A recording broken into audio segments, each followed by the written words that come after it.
Hi there and welcome back to Dragonfall. I am Byron and we are back in our safe house and should talk to Paul. What's that here? Oh yeah, that's the TV set. The DVD thingy. Wait, gotta drink something.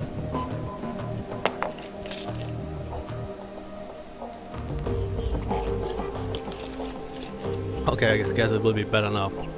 Hi. Anya, welcome back. I have news for you.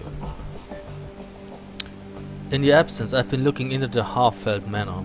Whatever Feuerschwinger is up to, it is both large-scale and well-funded. I've uncovered a money trail leading from holding companies all over the world to an offshore fund with a dummy address. From there, all that freshly laundered money flows directly into the Half-Felt estate. Wait a second. Why would the dragon have investors? That doesn't make sense. It's doubtful that the Firewing's pawns even know where their mana is going. This is typical of draconic plots. Uncover a stream of money flowing behind the scenes, and there's a fair chance that you'll find a dragon at the receiving end of it. To a dragon, conspiracy is a second nature. But Feuerschwinger was different. She didn't scheme or plot, she acted. Yes, and look where it got her. When the Firewing launched her attack on humanity, it was an act of hubris. She lashed out because she didn't consider our species to be a threat. It would be equally hubristic for us to assume that she will make the same mistake twice. I will continue digging into this while you and the team tackle your next run. With luck, I will have more information to share upon your return. One last thing, Anya. Mallet was able to restore the readable surface on one of Green Winter's DVDs. If you'd like to take a look, you'll find it sitting beside the player. Just one of them? She's working on the others. Many of them are extensively damaged, and getting anything off of them is proving to be quite a chore. She has told me that she'll be in touch if and when she makes any headway. Thanks, Paul. Okay, let's watch some TV then.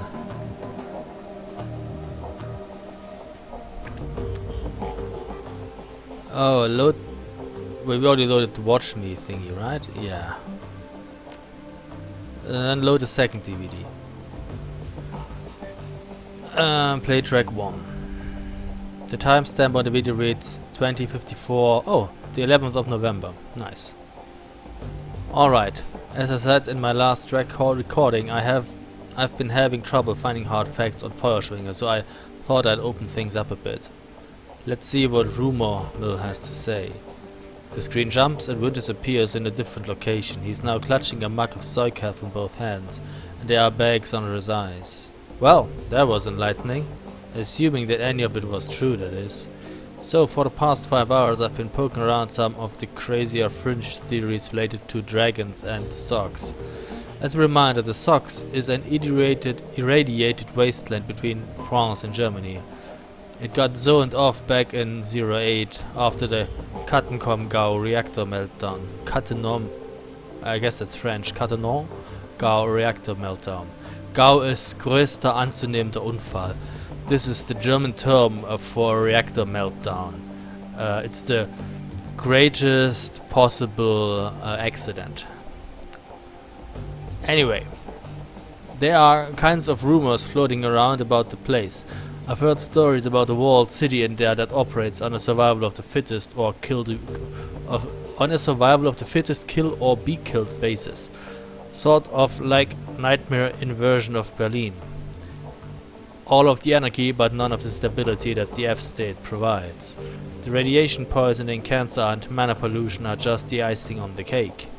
So when Adrian helped the Luftwaffe shoot Feuerschwinger down, she crashed into the Socks. That much is well known.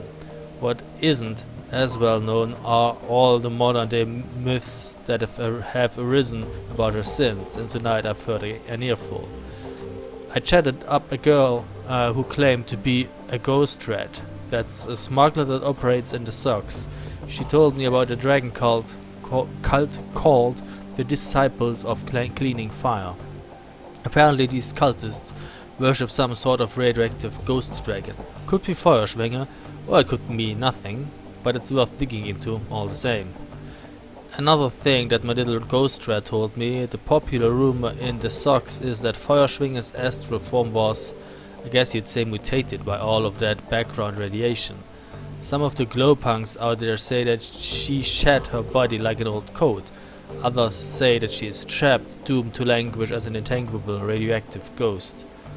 I don't know how much credence to give to any of that. After all, I don't have any proof that my ghost rat is even a ghost rat. She might be, but even she could also be a run-of-the-mill glowpunk. Or maybe she's just yanking my chain and she's never been into the socks at all. Who knows? Well, it's food for thought anyway. I don't know whether the thought of some radioactive ghost dragon thing is any scarier than a genuine dragon is. But it's interesting all the same. Now the big question is, will any of this get me any closer to finding Adrian? I'm gonna go out on a limb and say no, but you never can tell. Okay, it's a day later now. Alright, let's continue thinking outside the box. After the Dragonfall, the great dragon Kaltenstein came flying into the socks to rescue the Firewing, but he was driven off, some say killed, by Lofur and Nebelherr. That's like a fog lord, if you can translate a name. So, what if there's another dragon involved in all of this? Winters grabs a thick leather-bound tome from a shelf behind him, licks a finger and begins to leaf through it. Alright, so let's down the list of major dragons that could be helping her. First, there's the golden worm Lofur, the CEO of Cedar Krupp and quite possibly the single most dangerous being on Earth. Lofur is a local boy, so he'd be in a position to help Feuerschwinger. He certainly has the financial capability to help her. He could send a small army into the socks if he wanted to. So he's definitely got the means, but I can't see how he'd have the motive. He actively prevented the Firewing's rescue back in 2012 after all. Same thing is true for Nebelherr, so let's scratch them both off the list. We've got Aiden, the great Sirish. He's operating out of Turkey. By all accounts, he's not a fan of Lofur. They're actively competing for territory in the Middle East. So I suppose that could be considered motive. Reviving the Firewing might cause problems for the Golden Worm. But would he risk a war with Cedar Krupp by straying onto Lofur territory? Again, I don't think it's likely. He turns another page. There's Celedur out in Wales. He's pretty heavily invested in Trans's Neuronet, so he's got the money.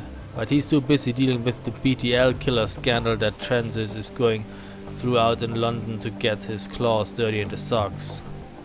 Flip. Dunkelzahn, that's Darktooth out in the UCAS. He pauses, shakes his head. Then he slams the tome shut. No, this is a waste of time. The more I think about it, the more convinced I am. The Firewing is acting alone. Dragons don't cooperate unless they absolutely have to. After all, why bother making nice with your equals when you've got an entire planet full of pawns at your disposal? They don't need to work together. They have us to exploit. While this track does load, it's clearly corrupted. The screen fills with a meaningless stream of text.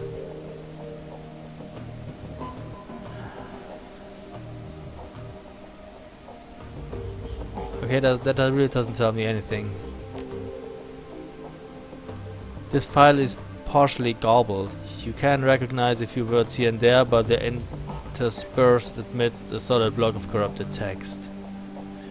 Vauclair, still my big brother, still searching for, swear to ASLian, I don't know.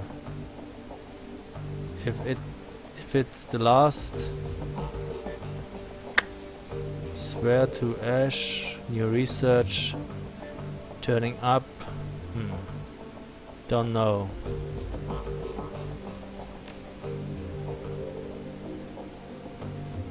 This file is corrupted. The screen fills with a meaningless assortment of ASCII characters.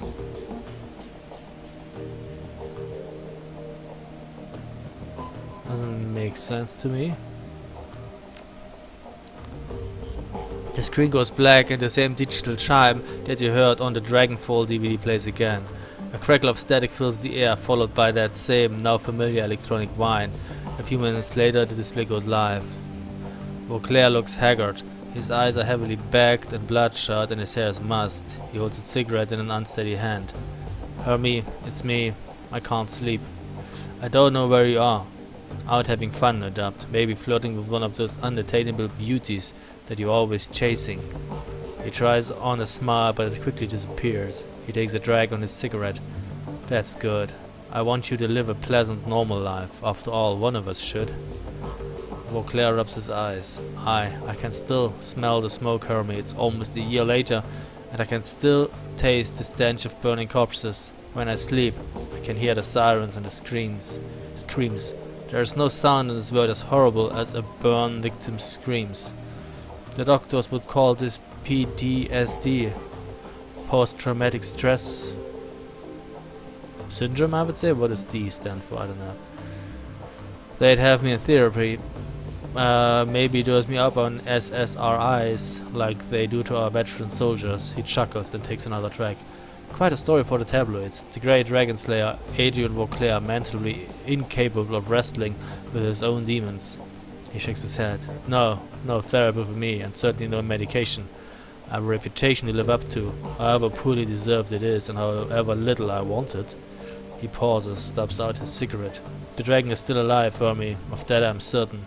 One day I will find her, and then perhaps I'll be able to sleep through the night.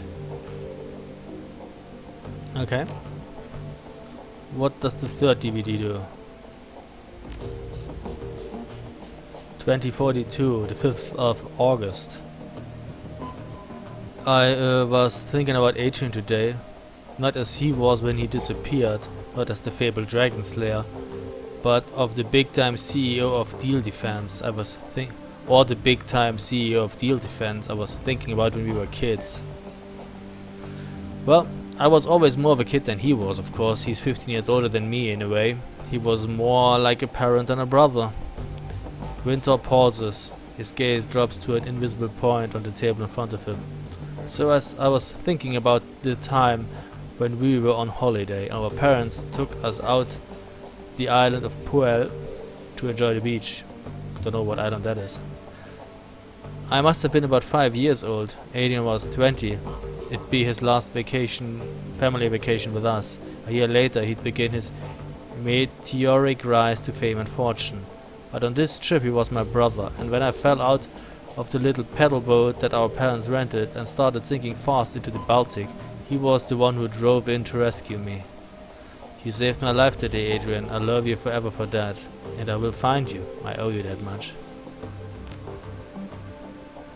6th of June 2049. Found an old news article that mentions Adrian from way back in 2036. It was printed on a financial magazine called Das Finanzwesen. Yeah, that's like financial thingies. Financial businesses. One of those chick print-based mags that they produced for the retro crowd. There aren't any clues in there, but it's good to see someone else acknowledge his existence. Okay, apparently we get a scan of that. Das Finanzwesen. SK stock suffers in post-buyout brain drain, November the 12th, 2039. In the aftermath of the Dragon Loafers hostile takeover of Seda Group's Schwerindustriegesellschaft SKI, a continuing brain drain of high-level executives is causing ongoing worry among company shareholders. The company's stock took a major hit when Loafia deposed former CEO Wilhelmina Graf Benoit last August. 3 months later, long-held power positions within the SKI empire continue to empty as the Dragon consolidates its power base.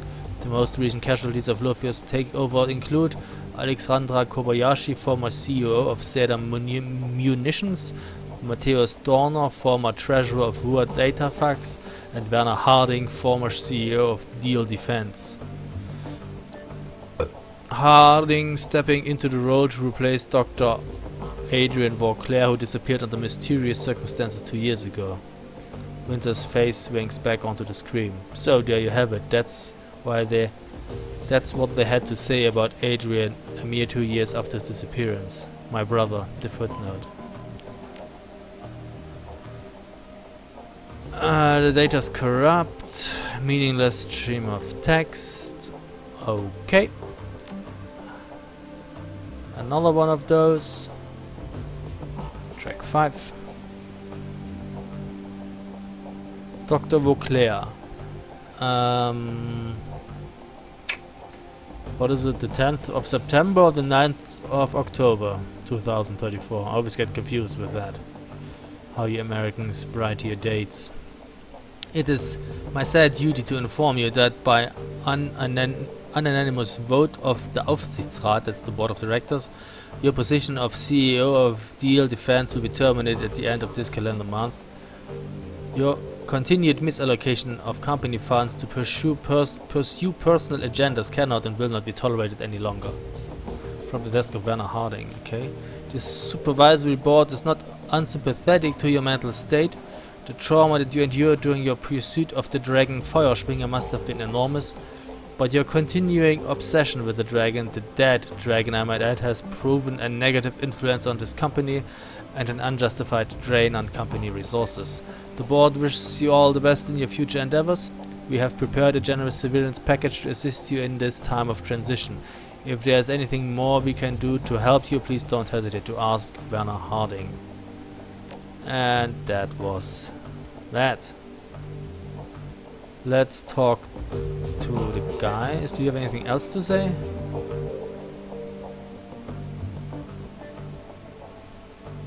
Oh. Amsel calls over his shoulder at the sound of your approach. His eyes are glued to his computer's display. Anya Juliette Laval. Frau Müller should be on her way, but before you go to the meeting site I have news. He glances at you and his wheels trail off. Upon seeing the expression on your face, Amsel's voice becomes grave. It can wait. Tell me what has happened.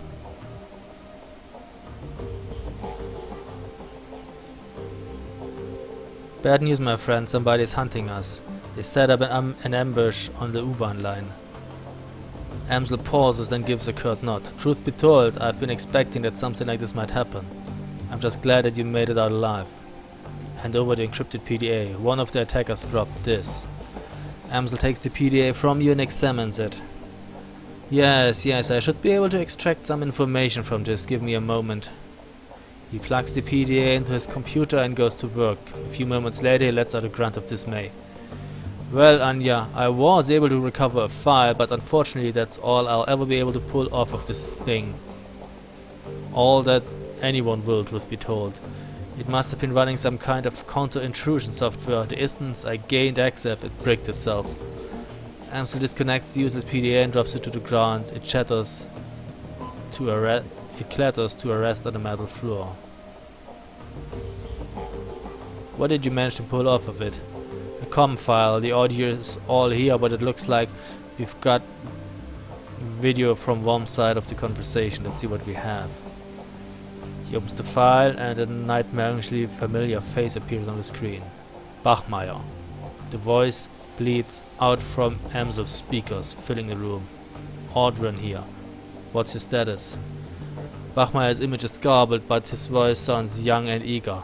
Target acquired, sir. You are right. We spotted her on the U-Bahn just like you said, probably on her way to a job. As per your instructions, we're gonna try to take her out on her way back. She'll be more vulnerable that way. Hopefully injured and low on ammo too, but only time will tell. Good man. Proceed as instructed. Will do. Cosman is rigging up an ambush spot now. We'll try to make it quick. The orc with the nightmare face nods. Send me a comm when the job's done. Audrun out. The image on the computer screen dies. Amsel turns to face you. Well, our scarred friend makes an appearance. Anya, I suspect that Green Winter's predictions are coming true. I believe that Feuerspringer is behind this. Under Amsel's patient exterior, you can feel the worry that's eating at him. Be on your guard, you and the rest of your team. You made it through this attack relatively unscathed, but next time you might not be so lucky.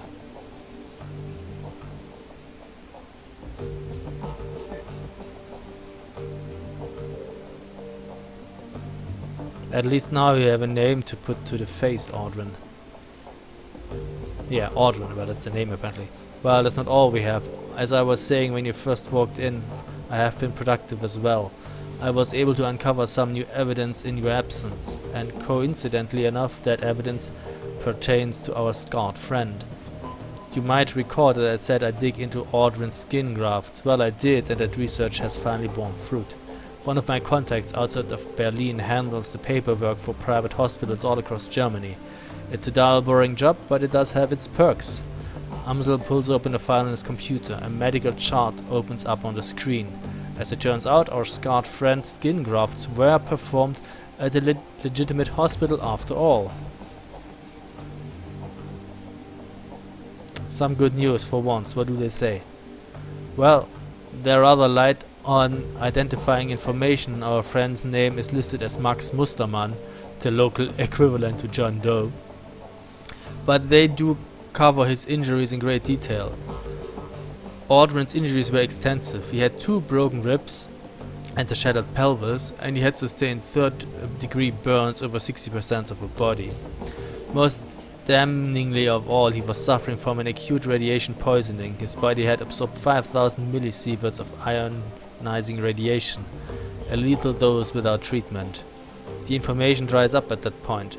We know that he was treated and discharged, but what happened afterwards remains a mystery. He pauses for a moment, studying your reaction. Your thoughts? Hold nothing back. I'd like to hear everything that comes to mind.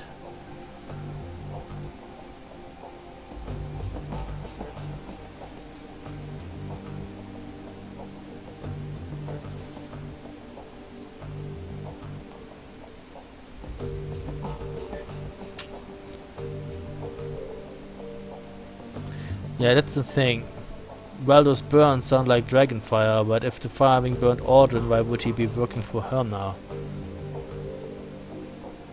I don't think that Aldrin is working for the Firewing. I believe that he is serving her. On Green Winter's second DVD, he mentions that there is a cult within the Sox that worships the Firewing, the disciples of cleaning fire. I believe that Aldrin belongs to this cult. What difference does that make? In my experience, a zealot is unlikely to shed his allegiance to his goddess, even if that loyalty comes at great personal cost.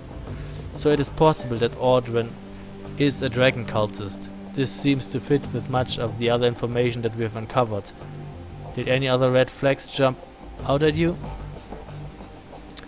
Adrian might have spent some time in the Sox. The radiation poisoning didn't happen on its own.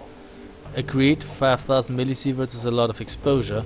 Short of basking in the glow of an unshielded reactor, I don't know how he would have absorbed that much ionizing radiation without spending time in the Sox. Alright, so Aldrin was heavily irradiated, most likely from time spent in the Sox. What else does this tell you? The hospital couldn't ID Aldrin. Either somebody covered his tracks for him or he was living completely off the grid. Indeed. If Aldrin were a denizen of the Sox, a glowpunk, his lack of identifying information would make sense.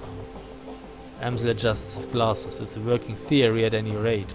So to sum up, Aldrin has probably spent time in the Sox.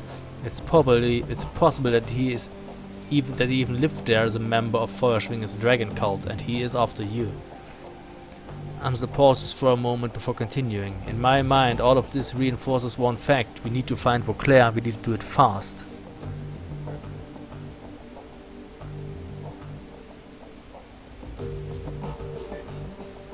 Yeah, that's true. Good, and that's all more reason to gather Alice's fee as quickly as possible. There's a buzzing sound from Paul's wrist. He lifts his hand to look at his PDA. And as luck would have it, Frau Müller has arrived. Best of luck at the meeting, Anja. Remember, this is urgent. We need that money. I'm on it. Don't sweat it. Hey, what does the dog say? We pet him. Woof. Hi Dietrich, what's up? You really came through for me, boss. You ever need anything from me, anything at all, you can call on me. I'll come running. How's Alexander holding up? He's a good kid, that nephew of mine. Give him some time and he'll shake Star's programming. It might take a while, but he'll adjust to life here in the Kreuzbazaar. In the meantime, I found a good home for him. Samuel's agreed to take him in. Is that wise? Samuel's employees have no love for humanis. Most of them don't even like humans. He nods. Best thing for the kid will be to learn through immersion. If he stays with Samuel's group, he will have no choice but to interact with metahumans. Soon enough he'll learn that they are no different than anyone else. First few days will be rough, no question, but he'll make it through and come out the other side a better man for it. Alrighty. Let's take a look at our stash. I don't need that. Well, we have a lot of grenades. And lots of advanced medkits.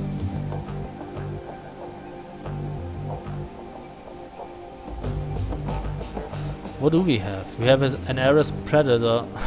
Predator? A Predator pistol, but I don't use pistols, so yeah. 25%, 25%. We even have a better one.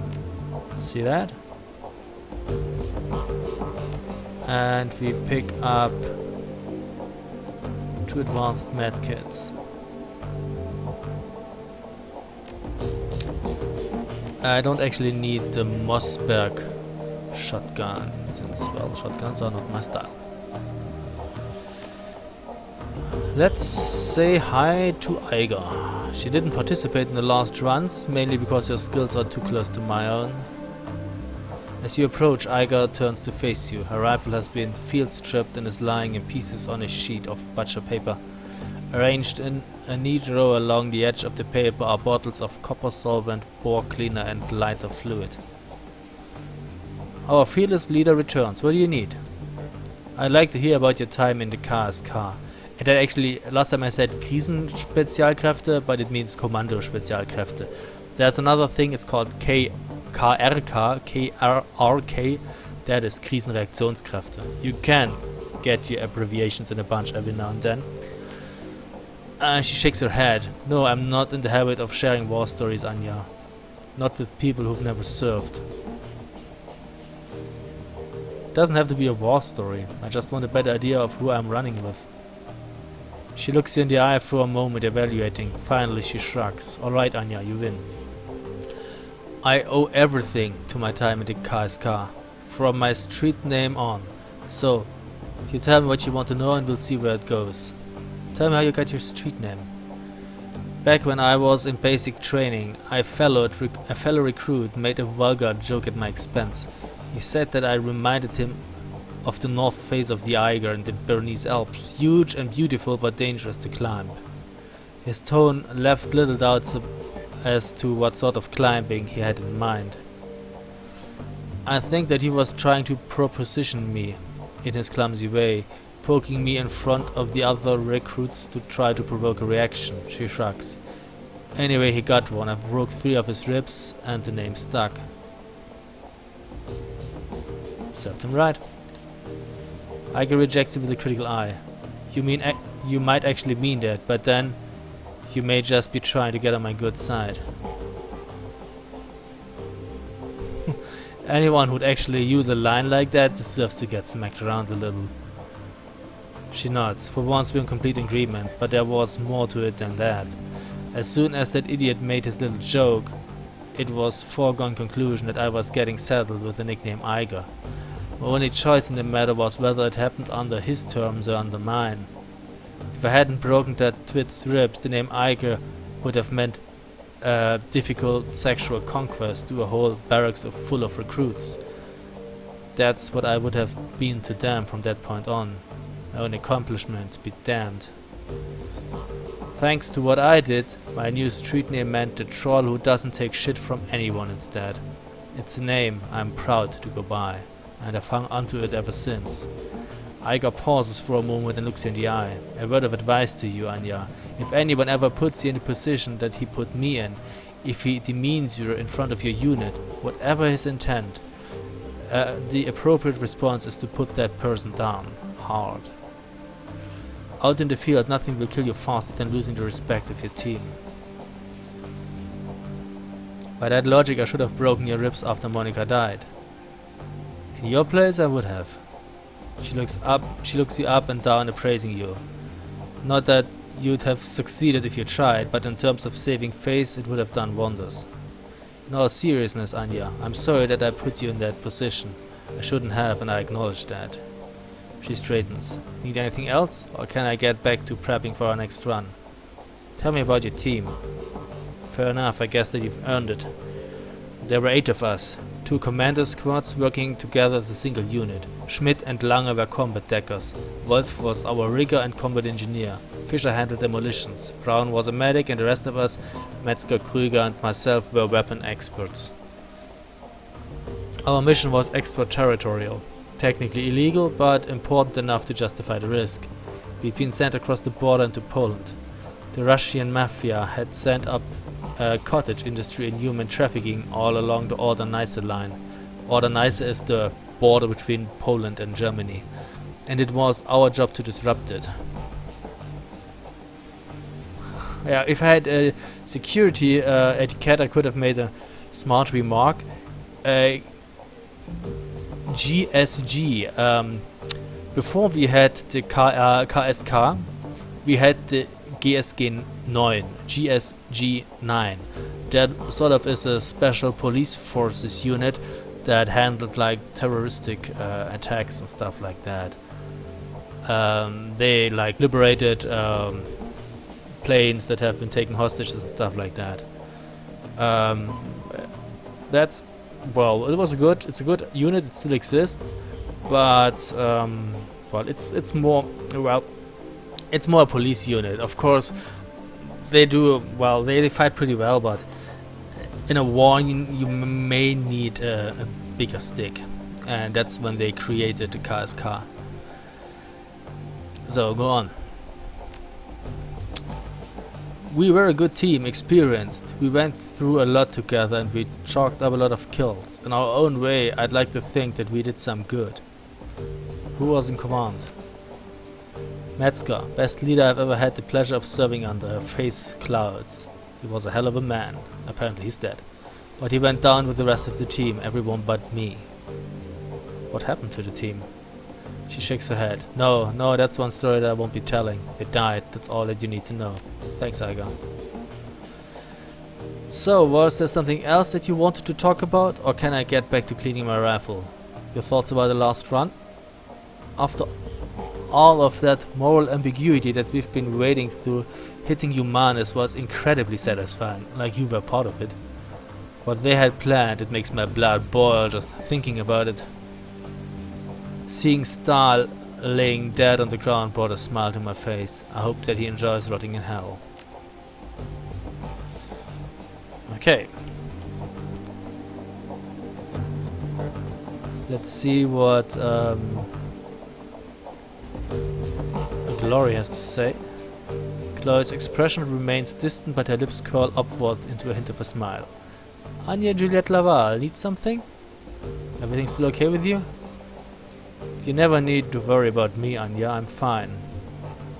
I'd still like to know more about that chrome you're sporting. That's not a story that I'm interested in telling out of context. If you really want to get into it, we're going to need to go back, way back. She stares at you with her cold, dead eyes. I'm not sure that you want to do that.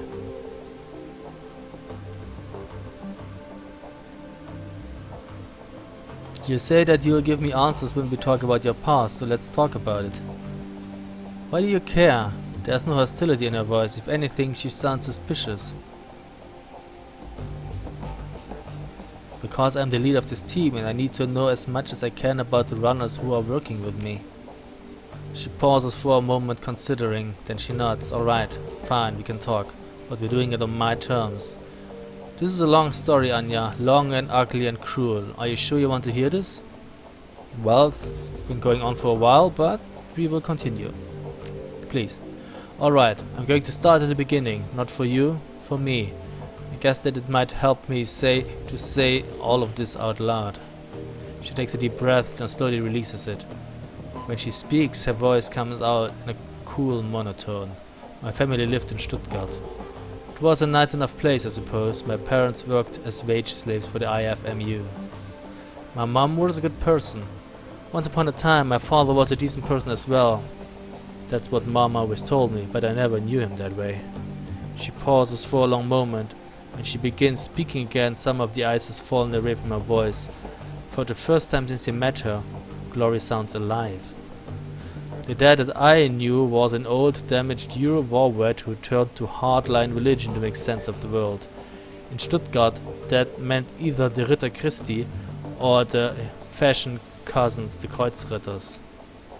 Okay, well, Ritter is knight and Christi is Christus. Jesus Christus? Jesus Christ. In English you say Christ. Right. The Knights of Christ or their fascist cousins, the Knights of the Cross. My father chose the later path. I still remember hiding in my room when my father had his Kreuzritter brothers over for praying group. They would drink and get rowdy, then spend an hour or two riling themselves up with talk about heretics and the devil's work. Then they'd go and find some poor elf or dwarf, stomp the living shit out of him and throw him in the Neckar. That's the river that is running through Stuttgart. Meanwhile, I'd be holed up at home with Mom, who would commemorate the event by drinking a bottle of wine and crying herself to sleep.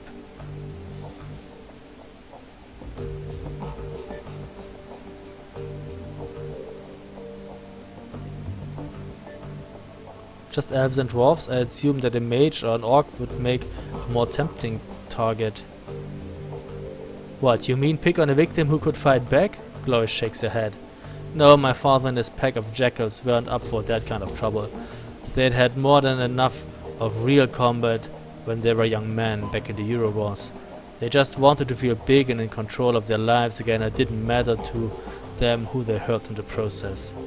Anyway, aside from the fact that my dad and his buddies were a bunch of murderous assholes, life was pretty normal. I went to school, made friends, hung out with my mom, kid stuff. Then I turned 14 and everything went to shit. Glory pauses, then swallows hard. Ever so slightly, her cheeks flush red. Suddenly she looks self-conscious as if she just snapped out of a trance. Her voice, as it came, the flush of emotion. As quick as it came, the flush of emotion disappears. Her voice thrusts over. I don't want to talk about this anymore.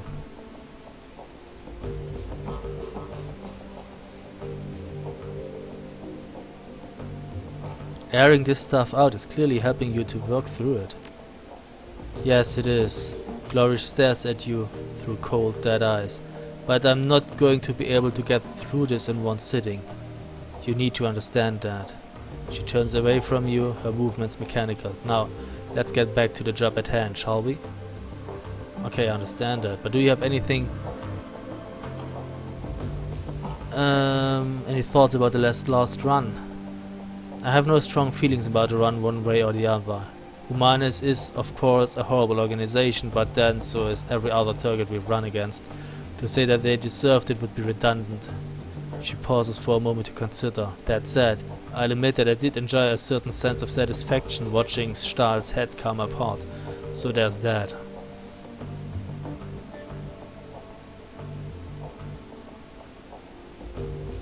How are you doing? Golden as always, Anya, no problems here. If I didn't know any better, I'd think you were warming up to me. She studies your face for a moment before responding. I suppose that you might say that. I don't talk to many people, Anya. It just doesn't seem to be worth the effort. I don't really feel that much anymore, not since... She caresses the chrome of her forearm with a hand made of articulated steel. This. If that's true, why are you still talking to me? I suppose because you've shown an interest and because you haven't let me push you away. She locks eyes with you, her expression is blank. I don't want to mislead you, Anya. I still don't feel anything, no warmth, or friendship, or even trust. But I appreciate the effort you're making. It is something new. It is worthy of exploring.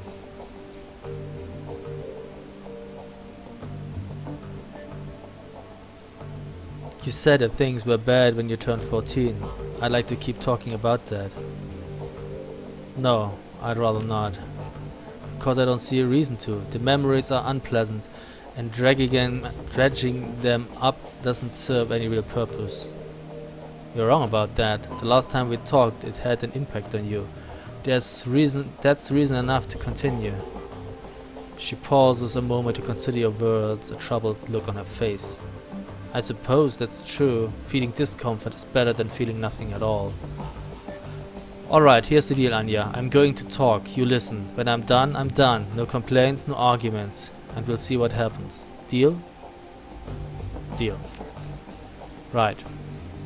The 1,000-meter stare creeps back into Glory's eyes. A moment later, she's locked away in her own head again, reliving memories that she'd long since filed away. So a few days after my 14th birthday, I began to express magically.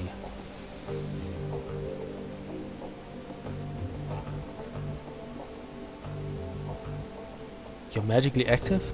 I was. Glory gestured at her cyber-rippled body. Not anymore. Yeah, I understand that. There's another long pause and Glory becomes more animated. Anyway, I turned 14. I awakened. I don't remember how my parents found out about it anymore. I think that my dad caught me playing with a tiny city spirit that I coaxed out of a pile of garbage, something like that. With everything that happened afterwards, those days are kind of a blur. What I do remember is my father's response to the revelation that his little girl was a witch, a hexer. He beat the living shit out of me with his fists, and then his belt, and then a claw hammer that he grabbed out of his toolbox. All the while my mother was screaming and flailing at him. She took a couple of licks with the hammer too.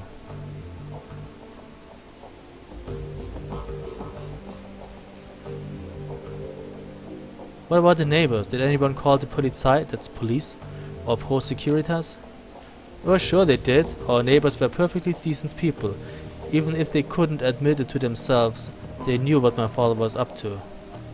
When they heard the woman and the little girl screaming bloody murder, they were the first to pick up the comm. Unfortunately, police response times can leave a little something to be desired. Assume that they showed up eventually, but I'll never know. I was out of there well before anyone showed up to intervene, but we'll get to that in a second. So finally, after what felt like an hour, Dad stopped tuning me up with the hammer. I had broken ribs, a busted arm, I couldn't see out of my left eye, and my entire right side was covered with one giant bruise. I was bleeding all over the place, making a real mess of the carpet. The old bastard spat on me, his bleeding, crying daughter. He spat on me and told me that I was des Teufels Hure, the devil's whore. Then he kicked me out of the house.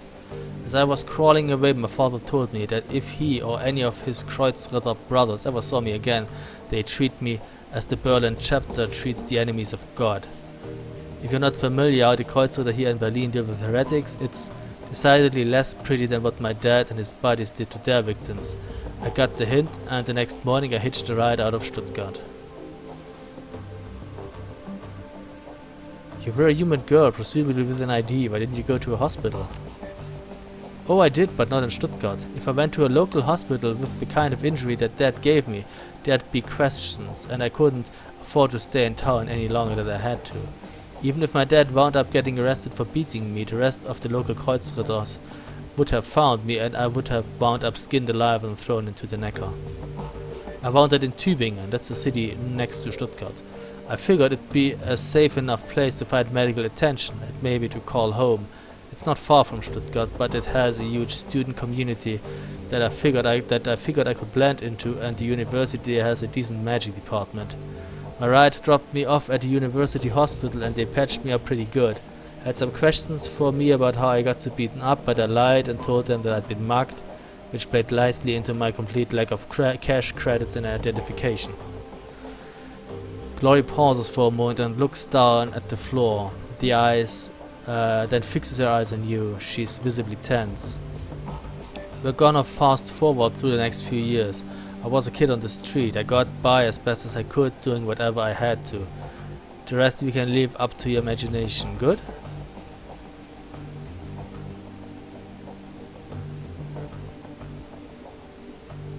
You did what you had to. I'm no stranger to that myself. I don't think that anyone working in the shadow is. She nods. I'd figure you understand. So anyway, I lived on the street for a few years. Got used to being hungry all the time. Got used to getting rained on. Got by. I was painfully aware that I had magical talents, but without any kind of training or guidance, I didn't really know how to use or develop them. Truth be told, they scared me, so I more or less ignored them. So it just sort of went like that until a few days after my 17th birthday. Then I met Martha, and everything changed. Martha was a sweet girl, and for the first time, at first I took her for a street kid like me. Her clothes were a little ratty, and she seemed comfortable being near me. But she also looked well fed and happy, and those were two things that I hadn't been in years. We started hanging out, and before I knew what was happening, I was in love. There was a genuine attraction between Martha and me, I think. But I also think that a lot of my affection for her came from the fact that she was the first person in years to give a damn about me. She cared, and I loved her for that. Glory pauses. She looks flustered, her composure cracked. Keep going, Glory. She stares at you for a beat, then nods. A few ragged breaths later she continues. Martha told me about a place where she'd been hanging out. She invited me to join her there. It was called Feuerstelle, the fireplace, and it was sort of a commune for dispossessed youth. It turns out that a lot of the street kids I'd known over the years had moved there. The way they'd been disappeared, I'd assumed that they'd been kidnapped or killed or had gone back to their parents. But there they were. I remember being kind of angry about this, like, how did everyone get the memo about this but me? Martha calmed me down. She was good at helping me work through my feelings, and I wound up following her to Feuerstelle. To a street kid, it was basically paradise. The owner, a guy named Harrow, had set up this little farm just outside Tübingen in the Schönbuch forest. The Schönbuch is officially a nature park, but not many people go there nowadays. Too much fear of paranormal animals, I guess. Anyway, park or not, it was plenty big enough for us to hide in. It was also safe and pretty, and the farm was well stocked with food. Most importantly, Feuerstelle gave us a sense of community and stability that we'd never had on the street, and we loved Harrow for that. He became like a surrogate father to us. Glory pauses again, and you recognize a distinctive flush in her cheeks. She seemed to have come out of her reverie once again. That's enough for now. I need to process all of this, and I don't want to continue forward until I've had a chance to do that. I know that all of this happened years ago, but I guess it's still pretty raw to me, so I'm gonna ask you to give me some space for a while. She turns away, and the frost begins to creep back into her voice. We can pick it up. We can pick it back up later. Okay? Like what now? Good to see you. How are things with you? She pauses for a moment, considering. You know what? I'm happy, actually, for the first time in a long time. I have to thank you for that. Are you ready to tell me about that chrome you're sporting? Be patient, Anya. The explanation for that is coming. A look of unease flits across her face. I'm not sure that you're going to like it, though. You needed time, and I gave you time. Are you ready to talk about Feuerstelle yet? Yeah. Okay. Chloe looks troubled, more so than you'd ever seen her before. Whatever memories she's dragging up must be exceedingly painful. But I'm not gonna lie, I haven't been looking forward to this, but yeah, it's time. Anya, look, I'm about to tell you some things about myself that might change your opinion of me. It's entirely possible that you're going to hate me based on what's coming up next. I've accepted that, and if that's what happens, I sincerely believe that I deserve it. She looks you in the eye, her expression grim. So tell me, are you sure you want to keep pushing forward with this?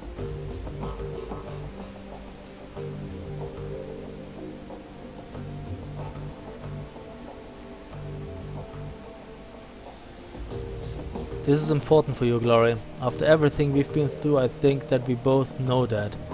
Whatever you have to tell me, I'm ready to listen. Thanks, Anya. Thanks for being a friend. So, when we left off last time, I had just moved from the streets of Tübingen to the warm, inviting confines of Feuerstelle. Martha and I were happy for a little while, and Harrow embraced me as a long-lost daughter. I should probably take a moment to talk more about Harrow. He's going to be an important figure in the story. I don't know what his age was. He seemed old enough to be paternal, but young enough to hang with the kids on something like a peer level. Best guess, I'd say he was in his mid-20s. He was handsome and well-built, with a neatly trimmed beard and thick brown hair, and there was something else about him, something uncanny.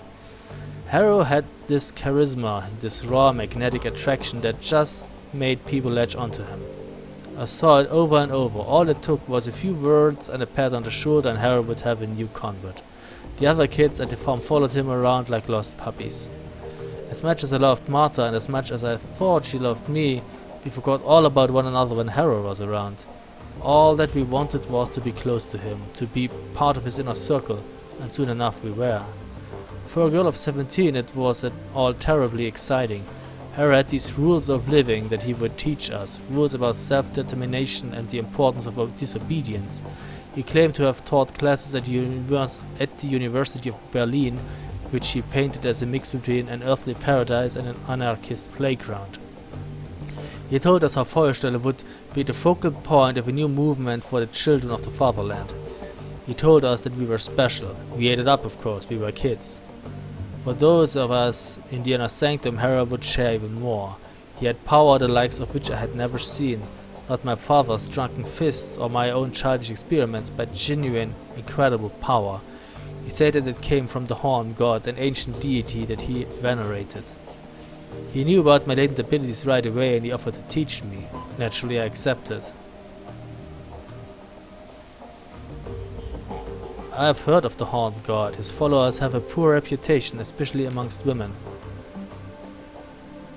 Any bad reputation that they might have gained is well deserved, but there's more to it than that, as you'll see. Glory sighs. Hang with me, Anya. Rough waters ahead. So I became Harold's apprentice. He taught me to channel magic and summon spirits. He taught me rituals and pagan traditions, Machiavellian philosophy and Nietzschean ethics. Above all, he taught me to connect with his horned god, and through it I learned power and arrogance. And it was all downhill from there. For the next few years I lived at Feuerstelle as Harold's enforcer and right-hand girl. I was also his sometimes wife and concubine, but that was a distinction that I shared with all of the girls in the commune, including my beloved Martha. I came to learn that she'd been his long before she met me, but by that point I didn't care. I'd embraced the rules of living. I was Harold's creature through and through. I didn't ask questions, I walked the path that was in front of me. Other fun facts about those years: I learned cruelty. I had power now and my new idol encouraged me to use it. Harold did the same. Any children who didn't pull their weight were subjected to my tender mercies, and I was anything but tender. I took what I wanted rather than asking for it. I liked it. It was fun. I also came to learn that Harold's horned god was not the Eichenfürst worshipped by throwback cults across Germany. It was certainly a god with horns, but it came from an altogether different tradition. Care to hazard a guess? The devil? In the magically active community we refer to it as the adversary, but yes, same being more or less. So my idol, the ancient deity that was feeding me my power, was the antithesis of everything that is right and good. And you know what? I still didn't care. In our time together, Harold and I committed more atrocities than I could count. At this point, I was onto all of his tricks. I knew that Feuerstelle was nothing more than a honey trap, carefully designed to lure locals' children into my master's clutches. I knew that the kids who seemed resistant to Harold's brainwashing techniques wound up fertilizing the garden. I knew that Harold's entire manifesto was bullshit. And I knew that through it all, Harold and the adversary were laughing, because I was laughing right there beside him. I don't want to pin the blame for my decision on anyone but me. That said, I would like to posit that my father's connection to the Kreuzritters might have helped play into my willingness to serve the adversary. In my warped, indoctrinated little brain, I equated the church with evil, so the opposite of that I figured had to be, well, if not good, then at least not totally bad. But I was kidding myself, of course. My new deity was the very definition of bad. Serving it made me bad. End of story.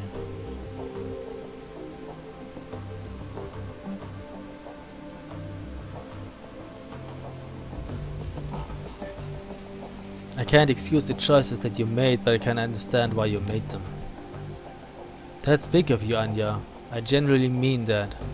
Chloe takes a moment to steel herself, then continues on. Anyway, one day Harold invited me to a field trip to Stuttgart. Over the years that I was at Feuerstelle, the commune had easily doubled in size. It was thriving all thanks to the effort of Martha and the girls like her. Harrow would send the girls out to neighboring cities to lure in the street kids that nobody would miss. He targeted children because they were easy to indoctrinate and because nothing makes the adversary happier than the corruption of the innocent. As we drove out to pick up new recruits, I was already planning ahead. It was a foregone conclusion that I would pay my father a visit. The irony of a group of Kreuzritters getting immolated by a genuine servant of the actual devil tickled me to no end. So when Harrow stopped to fill up on diesel, I hopped out of the van and headed out on foot to my parents' place. Harrow wasn't overly concerned about my absence. I had long since reached the point where I could assert my autonomy, and he knew that I'd be back. I wound up at my folks' house sometime around noon. I could hear the adversary whispering in my ear, telling me what to do. I had long since learned to listen to its voice. It always rewarded me with extra power when I did its bidding. It told me to knock, so I did. As the door opened, I could feel the torrents of flames welling up in the astral plane all around me. It told me to channel them into the doorway into my father, so I did. But of course the person who opened the door wasn't my father, it was my mother. As I watched her flesh blacken and melt, as I heard her scream, I broke into hysterics. I heard the adversary laugh. At that moment I realized that it was laughing at me. Tragic, but predictable. Glory nods, a grim expression on her delicate face. In hindsight, yes, you're right. It was inevitable that this would happen. I was a fool and a puppet, and any power that I thought I'd had was on loan from a being that craved on my own misery. It was like a lever had been pulled all at once. The bubble popped. I wasn't a powerful servant of the adversary. I was not Harrow's #1 girl. I was a ridiculous little fool who had willingly tied her soul to the worst thing in existence. Realizing all this was one thing. Actually fixing it was something else entirely. I knew that I had to get away from Harrow. That was the first thing to do, so I bit my lip and did my best to ignore the happy babble of the new recruits on the trip back to Feuersteller. And I managed to get through the ride without screaming. Once we were back in the commune, I broke into Harrow's safe, stole all of the commune's resources and ran. I don't know when Harrow realized what I'd done, or whether he even cared. All that I know is that nobody came after me, so I kept running and running until I got to Berlin.